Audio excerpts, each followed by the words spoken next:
Why be happy? Bakit kailangang masaya ang tao? Because God wants you happy.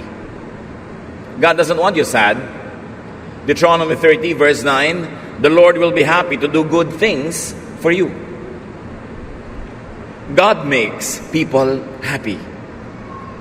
1 Samuel 2:1, Hannah prayed, "You make me strong and happy, Lord." At alam ni Hannah kung saan nagmumula, kanino nagmumula ang kanyang kaligayahan, at yon ay ang Panginoong Diyos. At kaya at gusto ng Diyos na pasayahin ang tao. God loves happy endings. Sa istorya lang ni Job na napakaraming mga trahedyang nangyari sa kanyang buhay, masaya ang naging wakas. Job 42:10, after Job had prayed for his 3 friends, the Lord made Job twice as rich as he had been before. Kung gaano kalalim ang lusong ng hirap ng kanyang buhay, doon naman ang iniangat at dinoble pa ng Panginoon sa dulo ng kanyang buhay. Because God wants you happy, then be happy. It's imperative. Do it. It's almost like a command. Make yourself happy. Of course, you can make yourself sad kung yun ang pipiliin mong gawin. Pero ba't naman yun ang pipiliin mo? Ang iksi-iksi ng buhay, papalungkutin mo pa. Ang iksi-iksi ng isang 24 oras, tatantarin mo pa ng mga lungkot. 1 Chronicles 29:9, matapos ang isang fundraising event for the temple that David was making so that his son Solomon could make the temple in his time, David and the people were very happy that so much had been given to the Lord, and they all celebrated. In this case, what was the source of their happiness? Giving to the Lord. And why does giving to the Lord make people happy? Because you complete the cycle of blessing. Pag inobserbahan po natin ang buhay, life is full of cycles. May water cycle, may food cycle, may chemical cycle, ang existence nating lahat. At merong cycle of blessings. How does it work? God gives you. That's one way. That's one half of the circle. But when you give back to God, you complete the circle. Therefore, the latest act of giving comes from you. And God will not let you be the last giver. So God will give to you again so much more than what you gave Him, because God is no man's debtor. Hindi siya papayag na may utang siya at siya pa ang binigyan. So ibabalik niya. At dahil ikaw ngayon ay magbabalik uli sa Panginoon, ibabalik niya uli. Kaya walang katapusang cycle of blessing yan. But when God blesses you and you don't return and give back the blessing, the cycle stops. It stops at you. Parang tennis, pag sinerban ka ng bola, hindi mo na ibalik. Saserban ka uli, hindi mo na ibalik. Saserban ka uli. Pag 3 beses nang hindi mo na ibalik yon, tapos ang laban, wala na. End of game, 0 ang score. The love set, they call. Kaya maraming mga tao, hindi sila masaya kasi matapos silang pasayahin ng Diyos, hindi naman sila nagsusukli ng kasiyahan sa Diyos. So, wala nang kailangan pang ipagpatuloy yung cycle. And giving to the Lord gives so much happiness, as we have seen in the example, and as you can prove in your lives. The opposite of that, withholding, brings gloom, sadness, and inner division. Because there's also a part of you that will be grieved when you withhold good things from God and from other people. So make yourself happy by giving to the Lord. 1 Chronicles 29:14, but why should we be happy that we have given you these gifts? They belong to you, and we have only given back what is already yours. Yung palang nakakapagpasaya. Sa inyo naman po talaga yan. Sinuli lang namin yung part of it, not even the whole of it. At yun lang ang tama, yun lang ang logical na gawin ng taong tumatanggap ng pagpapala mula sa Diyos. 1 Chronicles 29:17, but we are happy because everyone has voluntarily given you these things. You know what's in everyone's heart, and you are pleased when people are honest. Ikinalulugod ng Panginoon ang katapatan. Bibigyan ka ng Panginoon ng 100, ang ibabalik mo lang 10 at the least. Di minatra sa 90. Bibigyan ka uli ni Lord ng 100 dahil nagbalik ka ng 10. Magbibigay ka uli ng 10, edi 180 na yung nasa iyo. Bibigyan ka uli Lord ng 90. Kaya nyo pang sundan sa math? Sundan nyo ng sundan, because the more you give to the Lord, the richer you get. Because the Lord will always outgive you. Not only financially, but spiritually, emotionally, In many aspects of life, there are many ways to give to God. And one of that is by giving to our fellow humans. So sinasabi dito ng may gakda, ikinarulugod nyo ang katapatan ng tao. So make yourself happy. Job 29:18. I feel certain that I would live a long and happy life than die in my own bed. Can you imagine this thought? Feeling lang yan. I feel certain that I would live a long and happy life. And whether or not it happens, what matters is while you are thinking and feeling it, you are happy. Pwede mo namang baliktarin. Isipin mong malapit ka lang mamatay, na magkakalasog-lasog kang parang papel, magkakadurug-durug ka. Pero ano magiging feeling mo, di ba? Lungkot, fear. Ba't yun ang iisipin mo? Napipili mo naman kung anong iisipin. At eksakto man na matupad, yung iniisip mo na maganda, o hindi matupad, at least habang nag-iisip ka, masaya ka. Think positive. Even if things do not turn out as you would have them, At least you're happy while thinking about it. And always hope for the best. Hindi yan pampakonsuelo lang na walang pinangahawakan. Because God is our God and God loves us, we can always hope for the best. Be ready for the worst. That is important.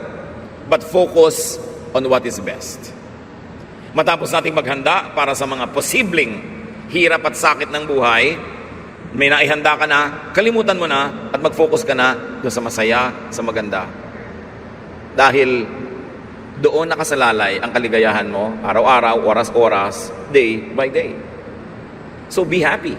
Job 36:11. And if they obey, they will be successful and happy from then on. What do we get here? Obey God unto happiness. Sumunod ka ng sumunod sa Diyos dahil patungo sa kaligayahan ang pagsunod sa Kanya. At huwag kang tumigil ng kasusunod hanggang hindi ka kakarating sa kaligayahan. Kasi pag tumigil ka, di wala kang mararating. Hindi nalulugi ang sumusunod sa Panginoon, kailangan lang huwag kang tumigil hanggang magbunga yung ginagawa mong tama. You don't plant a seed and dig it to see if it's growing. Give it time. But be patient and trust in the Lord. Psalm 9:14. And I will sing about you at the gate to Zion. I will be happy there, because you rescued me. Nakikita natin mga kapatid, so far, ang pinagmumula ng mga kaligayahan dito, puro may kinalaman ng Panginoon. Maligaya ka dahil sumusunod ka sa Diyos. Maligaya ka dahil umaasa ka sa Diyos. Maligaya ka dahil pinamamahayan ng Panginoong Diyos ang iyong puso. Ang maraming taong laging lumulungkot, yung ang kaligayahan nila, laging lang itinataya sa kapwa-tao lang. Ang buong buhay, kung isang buong savings pa, itinataya sa taong pwede kang pagtaksilan, pwede kang pagsamantalahan, limutin. Kaya maraming malungkot Kasi ang Diyos ng buhay nila kapwa-tao. Isang kadadali ng kapwa mo tao, kahit mahal na mahal ka at gusto-gusto ka niya, pwede naman siyang mamatay, di wala ka na naman kasama. Di mabuti nga sana kung mahal na mahal ka, paano kung buhay na buhay, hindi ka naman minahal. Tapos minahal mo siya ng todo, ano mangyayari sa'yo? Maraming mga tao po mga kapatid, kaya sobrang lungkot, pinapalitan nila ng kapwa-tao lang yung trono ng Diyos dapat sa kanilang puso. Kaya laging windang, laging malungkot, lagi na lang umiiyak-iyak at wala sa sarili. So you follow God unto happiness. And you also praise God unto happiness. Purihin mo ng purihin ang Panginoon kahit hindi ka masaya sa oras na yun. At makikita mo, bago ka matapos magpuri, umangat na ang kalagayan ng iyong espiritu dahil hindi naman pwedeng magbingi-bingihan ng Diyos sa matapat na pagpupuri sa Kanya. At nagkakaroon tayo ng connection sa Diyos na may likha. Pag tayo ay nagpupuri sa Kanya, something miraculous happens when you praise God. Meanwhile, what is your other choice? Di magreklamo ka sa buhay, magreklamo ka sa Diyos, magreklamo ka ng lahat ng problema mo sa buhay, pero sasaya ka kaya pag yun ang ginawa mo. Psalm 81:1, be happy and shout to God who makes us strong. Shout praises to the God of Jacob. Praising, happiness, attitude, change things. If you cannot change things, change your attitude about that same thing, and your whole perspective will change. Pag hindi nyo kayang baguhin ang mundo, ang baguhin nyo yung attitude. Yung paningin nyo sa mundo, ang ending, sasaya kayo. Dapat kasi ang ending ng ginagawa ng tao, pagsaya. Magne-negosyo ka. Ang ending naman, sobra kang na-stress, sobra kang ng problema. Ba't ka pa nagnegosyo? Magpapasikat kang mabuti, sisikat ka nga, ang ending naman, hindi ka masaya. Bakit pa? Pero kung sumisikat ka, nagnenegosyo ka, yumayaman ka, at masaya pa yung ending, blessing talaga yan. Ang sukat sa tao, hindi kung gaano karaming pera niya, gaano kalaki ang sweldo niya, gaano kalaki ang savings niya, kundi gaano siya kasaya sa buhay. Because happiness is the primary duty of life. In many democratic constitutions, the pursuit of happiness is even guaranteed by the basic law of the land. And not only the government wants you happy, God wants you happy. Paano nga ba sasaya sa dami ng mintis, hits, and misses ng buhay? Si Solomon, na pinakamarunong sa lahat, nagbigay na ng payo. At dahil naman siguro siyang pinakamarunong, marapat dinggin. Ecclesiastes 9:7, be happy and enjoy eating and drinking.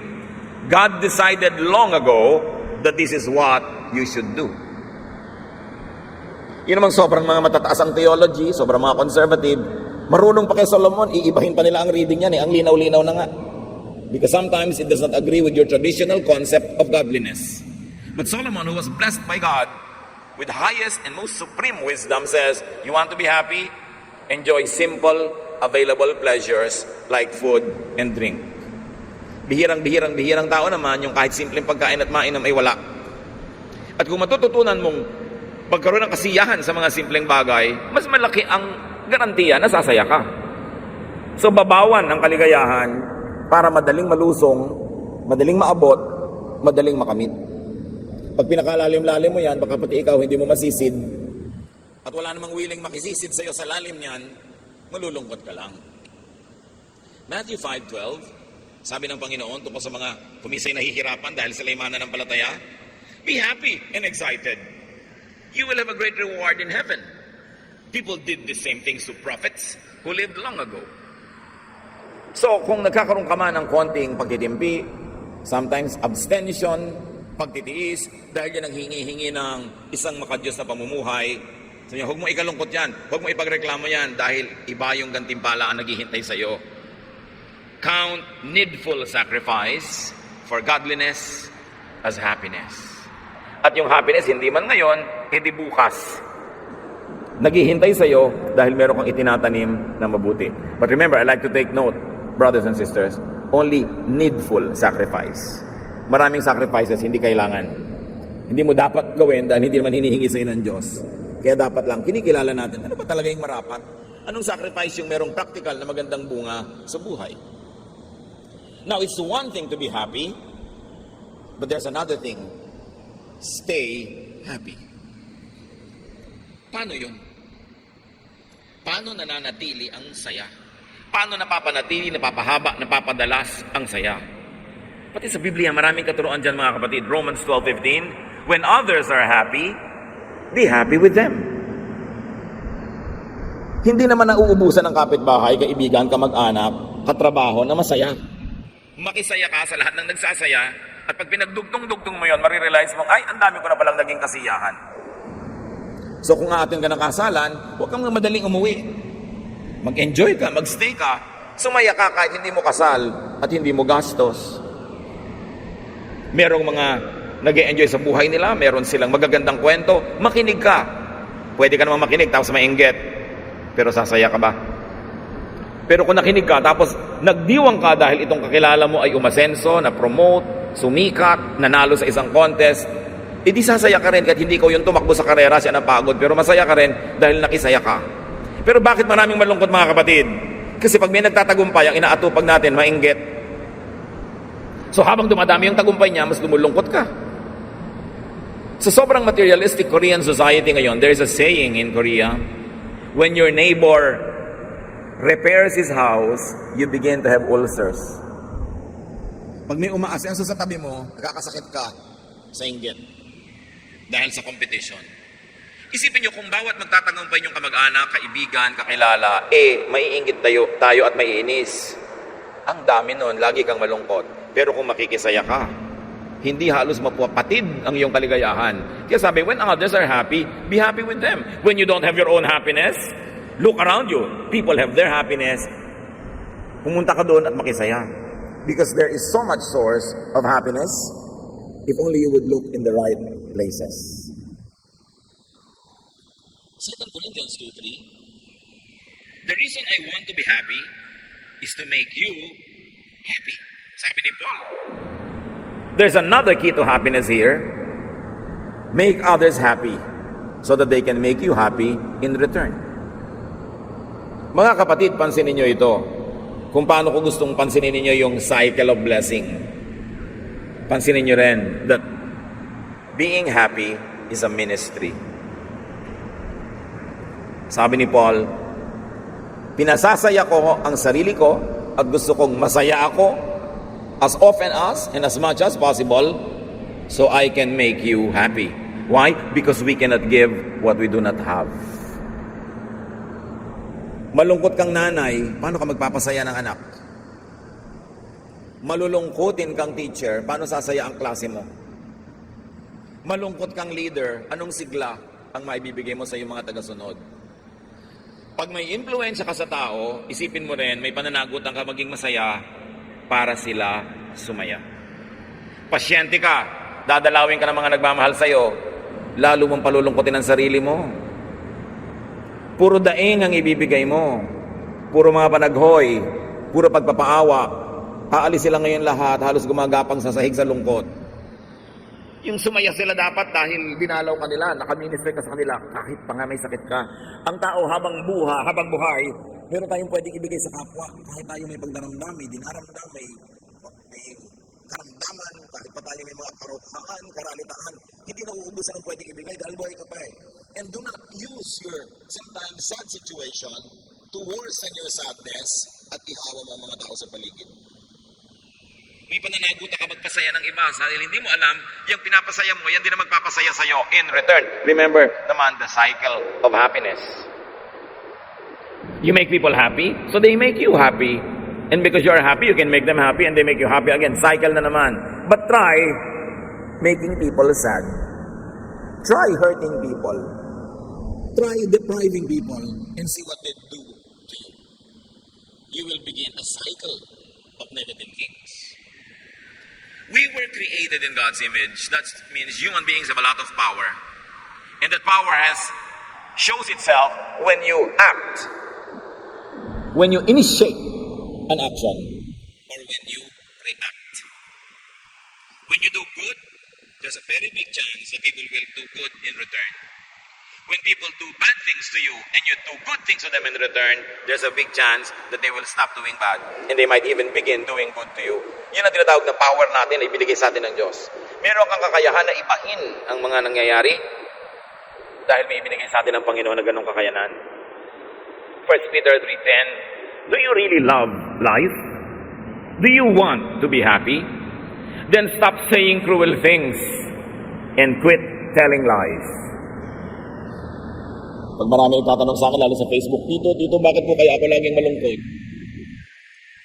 Marami ka bang sinasabi masasakit na salita? Pintas ka ba ng pintas?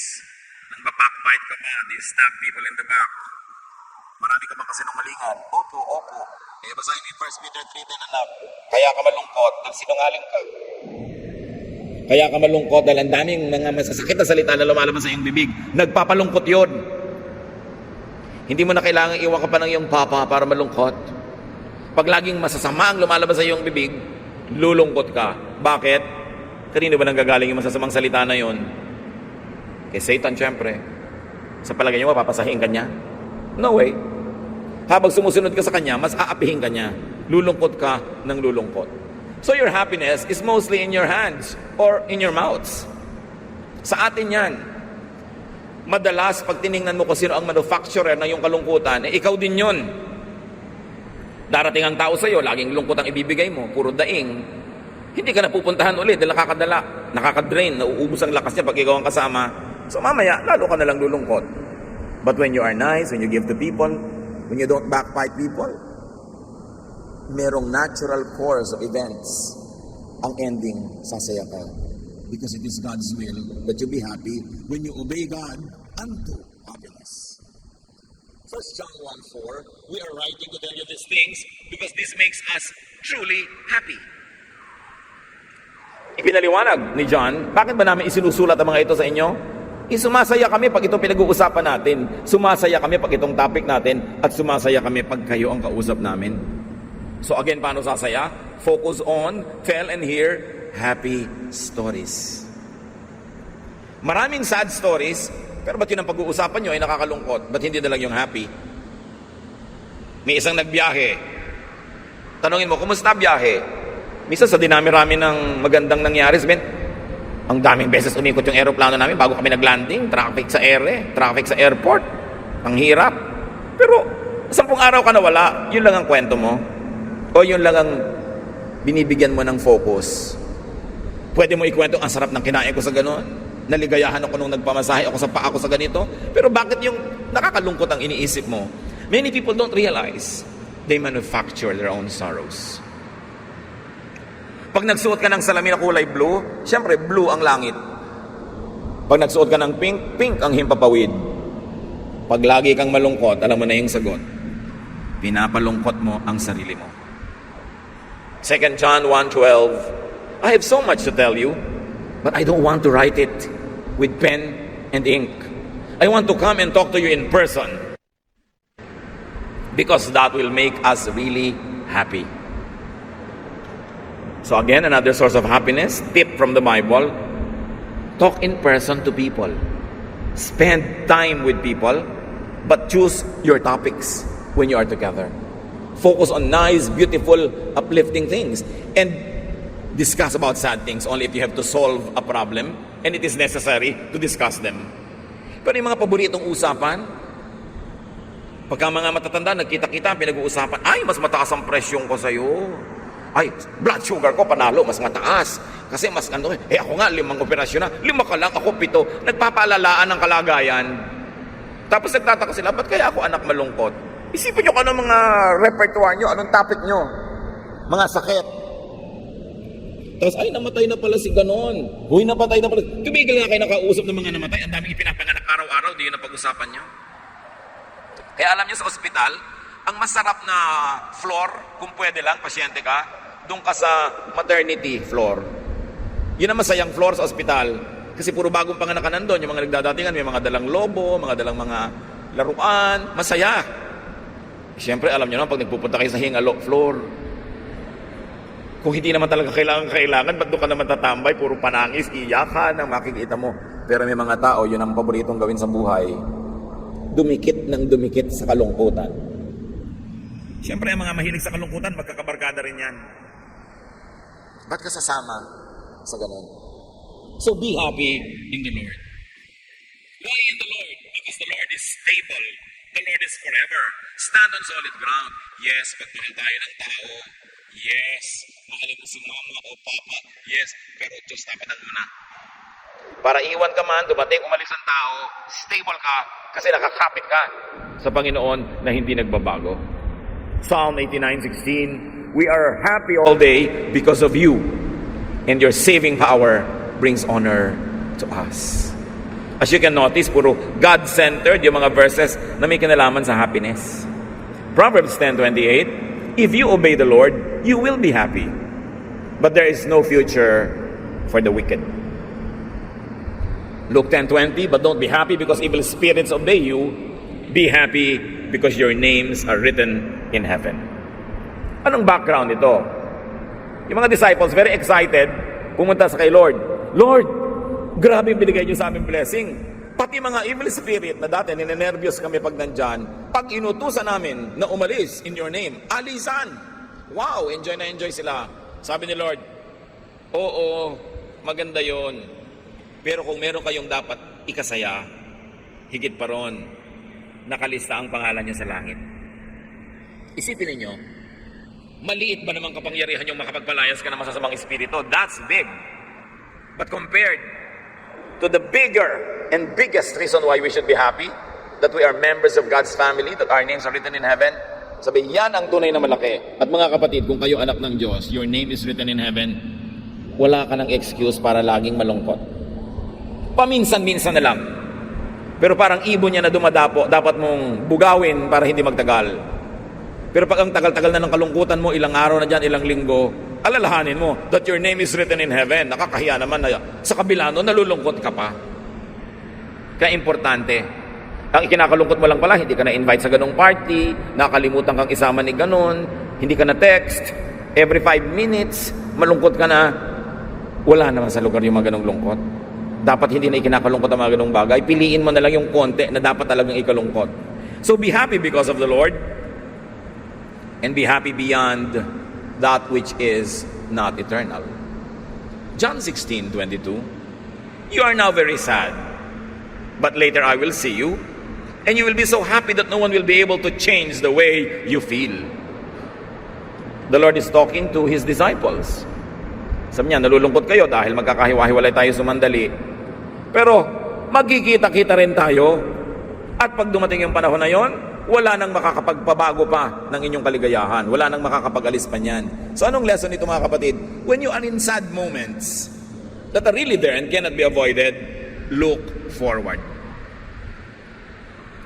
When you look around you and it's all sadness, look upward, look heavenward. When all around you it's all sadness, look forward to that happy moment when you will be with the Lord.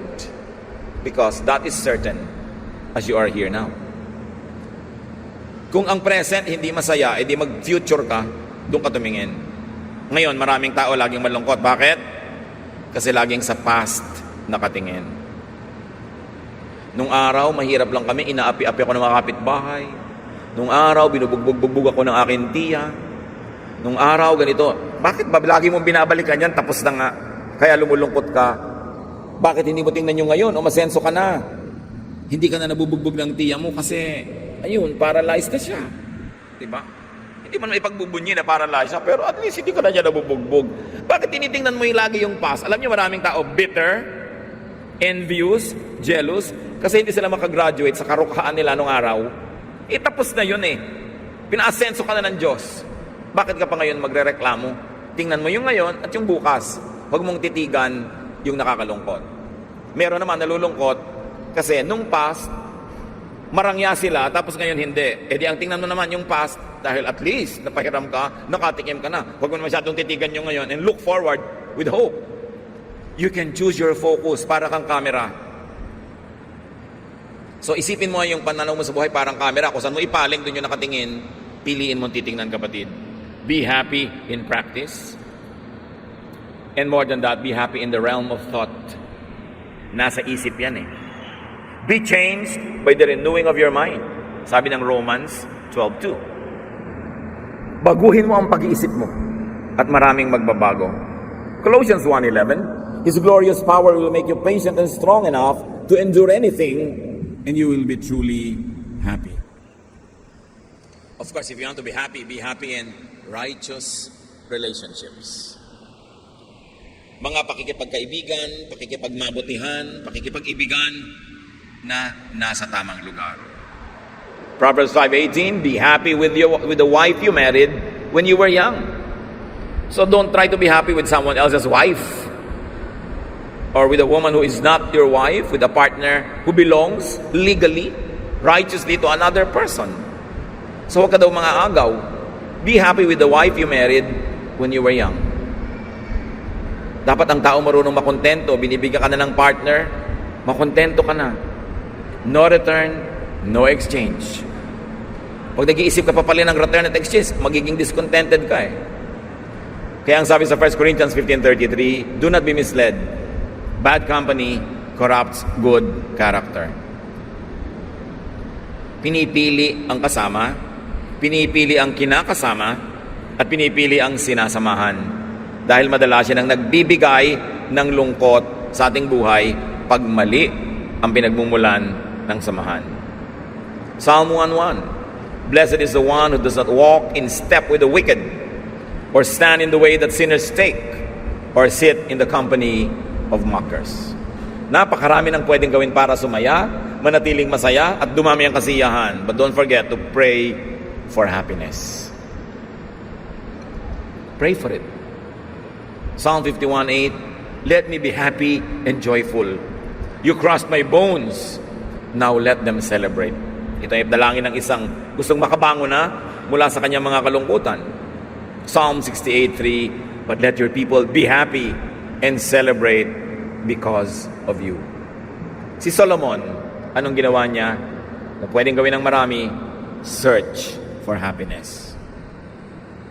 Hinahanap din yan. Minsan, basta nalang kumukusang dumadapo, pero hinahanap din.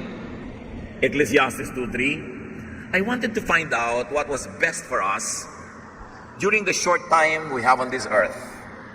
So, I decided to make myself happy with wine and find out what it means to be foolish without really being foolish myself. This is academic. Solomon did a lot of social experimentations, even personal experimentations, because he was in search, as a philosopher, he was in search for happiness. Gusto niyang unawain kung ano nagpapasaya, nagpapalungkot sa tao. Pero alam niyo ang kanyang ending? Bukod sa paulit-ulit niyang sinabing, eat and drink, enjoy life with your wife, enjoy the simple things in life, ang sinabi niya sa ending, sabi niya, now, all has been said, all has been heard. This is the heart of the matter. Obey God. Obey His commandments. Because you're going to face Him. Yan ang sinabi niya. Yan ang susi para magkaroon ng kahulugan, kasiyahan ang iyong buhay. Let others be happy. Hindi ka naman sasaya kung naliligiran ka rin ng puro lungkot. Payagan nyo ang inyong kapwang sumaya. Minsan, sa pamilya natin, may sobrang mga dominante. Dominanteng tatay, dominanteng nanay, dominanteng ate o kuya. Hindi na nila hinahayaan yung mga ibang members ng family na maging totoo sa sarili. Na maging masaya in their terms. Idinidikta mo how others should be happy, how they should live their lives. Tigi-tigi sa tayo ng buhay, dapat bawat nilalang ay bigyan ng kalayaang piliin ang kanyang kaligayahan as long as this happiness is not offensive to God. Let others be happy. Let them pursue their dreams. Lalong-lalo sa pagpipili ng mapapangasawa sa buhay, parents can be very well-meaning, but really, the choice must be up to the person getting married. Maging sa pag-aaral, kung saan liligaya talaga yung tao, kung saan nakahilig ang kanyang mga talent, doon siya dapat pumunta, hindi doon sa desisyon ng tita dahil siya magbabayad ng matrikula. Well, kung talagang gusto mo maging mabuting tita, bayaran mo ang matrikula pero bigyan mo siya ng layang sundin ang kanyang kaligayahan sa buhay. Napakahalagang hindi natin dinodomina ang kapwa kasi ang Diyos hindi nang dodomina. God gives us such personal freedoms, even free will. So no human being is entitled enough, no matter how generous or protective or loving you are, to dictate upon other people's pursuit of happiness. Let people be happy. Let them be. And make others happy. As we have already discussed. Deuteronomy 15:10, you should be happy to give the poor what they need. Because then the Lord will make you successful in everything you do. Ganun na lamang ang pagiging thoughtful ng Panginoon through Moses. Sabi sa Deuteronomy 24:5, Moses said to Israel, if a man and a woman have been married less than 1 year, he must not be sent off to war or sent away to do forced labor. He must be allowed to stay home for a year and be happy with his wife. Kita nyo yung kabaitan na yan? Pag bagong kasal, hindi exempted sa military service, exempted sa forced labor for the king. Para isang taon ang pulot gata para maging maligaya ang tao. What does that tell us? That God is pro-family. Na kung iisipin natin, kung ikaw ay employer, habang kaya mong ibigay, bigyan mo ng mas maraming day off o mas mahabang off ang mga tao so they have more time with their spouses, with their children, with their loved ones. Yung giyera nga, exempted. Yung bagong kasal, giyera pa yon. Maging mabuti tayo. Hayaan natin ang mga tao sa paligid natin na sumaya sa piling ng mga gusto nilang kasama. It's a basic human right. 1 Kings 4:20, there were so many people living in Judah and Israel while Solomon was king, and they seemed like grains of sand on a beach. Everyone had enough to eat and drink, and they were happy. Ano yung lesson, mga kapatid? Lead well and make people happy. Kung ikaw ay leader, ikaw ay officer, you are in charge, you are a manager, you are an administrator, Serve well so that the ending of all your services will be this: people under you are happy. Hindi yung pag nagkaroon ka ng konti kapangyarihan, aapi ka na, gagantihan mo na yung mga under you sa lahat ng kaapihang inabot mo sa buong buhay mo. That is a prostitution of power, because real power comes from God, and God delegates power so that we can take care of people like God would take care of people Himself. So it's a duty, a privilege to have power, and that power must be used to serve well so that the lives of people under your leadership will become better. Kaya kawawa ang mga bayan na ang kanilang mga pinuno ay mga corrupt. Isang malaking hampas sa bayan pag ang kanilang mga pinuno ay corrupt, ang nagdurusa ang buong sambayanan. 2 Corinthians 2:3, the reason I want to be happy is to make you happy, as we have read before. I wrote as I did because I didn't want to visit you and be made to feel bad when you should make me feel happy. Again, be happy so you could make others happy. Hindi natin laging nare-realize mga kapatid, paasensuhin mo ang buhay mo para mapasaya mo ang mga nagmamahal sa iyo at mga minamahal mo. Magpakatino ka, young person, dahil mapapasaya mo ang mga magulang mo sa ganon. Merong mga hindi nagpapakatino, naliligaw ng landas, ang tanda-tanda na, hindi pa nakakapag-support ng magulang. Yung magulang pa ang dumadalaw sa kulungan dahil nakulong pa. So hindi na nakapahinga yung matatanda hanggang kahuli-hulihang siya. Oras ng buhay nila, sila pa yung naglilingkod sa anak nila dahil yung anak hindi nagpakatino. May panahon ay kayo bata, may panahon ay ikaw ang binibigyan, pinagpapasensyahan, tinutulungan, pero dapat lalampas ka sa panahon na yon para yung mga tumutulong at nagbibigay sa iyo makagraduate at makapahinga naman dahil ikaw naman ngayon ang bahala sa kanila. Pero paano mo sila papasayahin kung winawaldas mo ang sarili mong buhay? Alam mo na masama ang mga bisyo ka pa ng bisyo, pero pag nagkasakit ka, alam mo na yung mga nagmamahal sa iyo pa rin ang mag-aalaga sa iyo, magpapagamot sa iyo, at pag namatay ka ay maglilibing sa iyo. Kung minsan napaka-irresponsable natin sa mga nagmamahal sa atin, hindi natin inaalagaan ang mga sarili natin, tapos itutumba na lang natin yung mga katawan natin sa harapan nila, may sakit tayo, naghihingalo, problema ngayon nila kung paano tayo bubuhayin. Kaya kung gusto nating sumaya at magpasaya ng kapwa, be responsible, take care of yourself so you can make people happy. Philippians 2:2, now make me completely happy. Live in harmony by showing love for each other. Be united in what you think, as if you were only one person. Here, kanina yung mga leaders ang pinag-uusapan, ngayon followers. Make leaders and make elders happy. Unite. Huwag kayong umimbento ng mga away-away. Alam nyo yung mga anak na lagi nag-aaway, kung sino ang tinotorture nyo, magulang nyo. Magpapatapangan kayo, mag-aaway-away kayo, palakihan ng pangil. Sino ang nagdurusa? Sino ang umiiyak sa isang sulok? Nanay nyo. Sino ang heart attack? Tatay nyo. Pag nagkakagalit kayo, sino ang naguguluhan? Mga magulang nyo. Kaya pati mga magkakapatid, mga manggagawa, unite.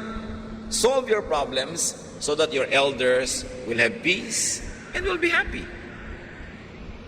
Hindi alam kung minsan mga anak how unfair they are to their parents. Awayan sila ng awayan. Pero ang pinapatay nila, yung magulang nila na nagdaramdam. Hebrews 13:17, obey your leaders and do what they say. They are watching over you and they must answer to God. So don't make them sad as they do their work. Make them happy. Otherwise, they won't be able to help you at all. Pag follower ka, you obey. You be submissive. You toe the line para masaya yung leader mo. At pag masaya siya, mas makakapamuno siya ng mabuti. Ang lahat makikinabang. Meron pang isang pagpapasaya mga kapatid. Allow others to make you and others happy too. Kung minsan sobra tayong self-reliant, minsan sobrang proud, ayaw nating tumanggap ng pagpapasaya mula sa iba. May ganun eh. Willing tumulong pero ayaw patulong. Willing mag-alaga pero ayaw paalaga. Pero para masaya ang lahat, be willing. Allow people to make you happy. Allow people to love you. 2 Corinthians 2:3, the reason I want to be happy is to make you happy. Nabasa na natin yan ilang beses. So allow people to love you. Kahit kaya mo, gusto kanyang tulungan, patulong ka. Hindi dahil kailangan mo, kasi kailangan niya. Sasaya siya na tinutulungan ka niya. Huwag maging mapagmalaki.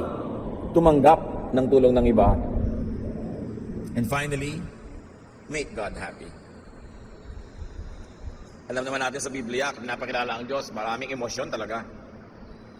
Narong matuwa, narong magalit, sumaya, lumungkot. Ba't mo lang papalungkotin ang Diyos? Anong mapapala mo pag pinalungkot mo yung Diyos?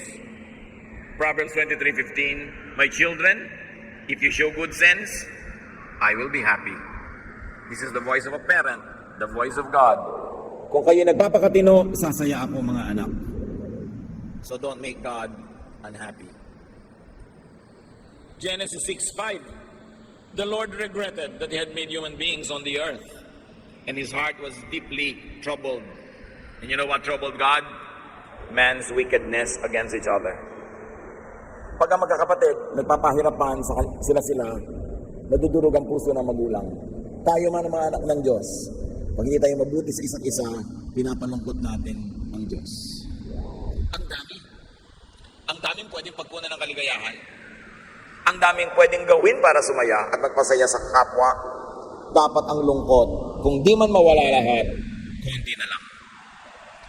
Walang karapatang sobrang lumungkot ng mahaba at matagal ang sino mang nakikinig sa turo ng Biblia.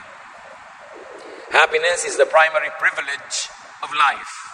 Your privilege and the privilege of others. So happiness, being and staying happy, is mostly in your hands. It's in your mind and attitude. So just always remember, it's imperative, it's a verb, it's doable. Be happy. Ama namin sa langit, suriin mo kami, lalo yung mga malulungkutin. Turuan mo kaming suriin kung saan nagmumula ang aming mga lungkot.